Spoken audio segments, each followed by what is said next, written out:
In this video, we're focusing on connecting with an audience and creating a truly professional sound. Now, I've heard many singers that sing perfectly in pitch and perfectly in time and still sound pretty average.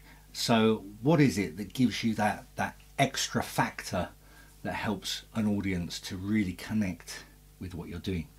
And the simple answer to that is dynamics. So dynamics is where things change. Loudness and softness and texture all change to keep the audience interested. Now the reason it works that way is because the human brain always reacts to emotion before it reacts to logic. So somebody watches your performance and they want to feel something. They want to feel good about what you're doing. They don't just want to listen to it intellectually and assess it. They want to actually get an experience from what it is that you're doing. So we need to look at how to connect with the audience's emotion.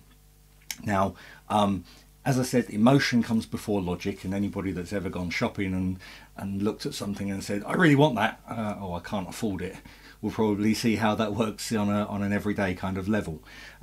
So with an audience, in order to connect with their emotion, we need to create a more dynamic approach to what we're doing. So let's just assume that you're able to sing the notes to your song and you're able to get the timing right. So now let's look at how we can change the volume of what we're doing to create a sense of power and to create a sense of interest. Now, power as a singer is something that's quite relative. And by that I mean that if you sing full out in a really loud way from beginning to the end of a song, an audience won't actually think that's powerful at all.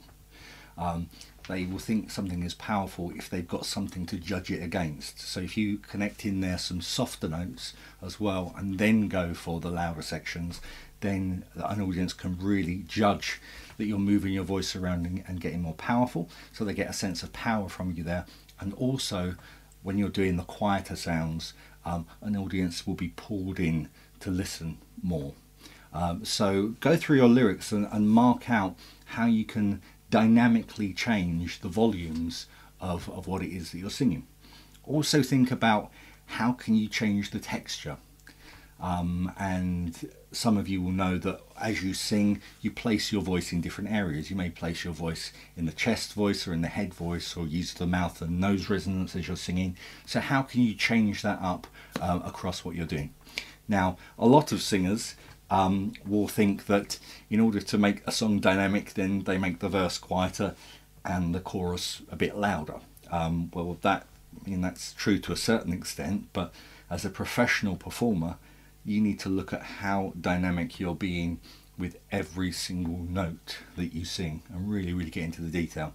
If you listen to somebody like Aretha Franklin, you'll hear that when she sings a note, it changes. Every single note has its own dynamic quality, and it's very thought about and planned out, and you listen to her and you get a real sense of raw emotion. A very good example, if you're able to get hold of a copy of the album Jagged Little Pill by Alanis Morissette, there is a hidden track at the end of the album, and Alanis Morissette sings a cappella. As you listen to it, you can really hear the changes that she's making both in texture and in volume with every single note that she sings, and it gives you a real appreciation of how that can work in a song. Once you've listened to that, go back and listen to one of the other tracks on the album, and then you really start to notice, actually, yeah, she's doing that all the time, but it's very noticeable on the hidden track because it's a cappella. So to connect with your audience, to get that real professional extra quality that you need, please look at the dynamics, the volume changes, the texture changes to give your performance that professional edge.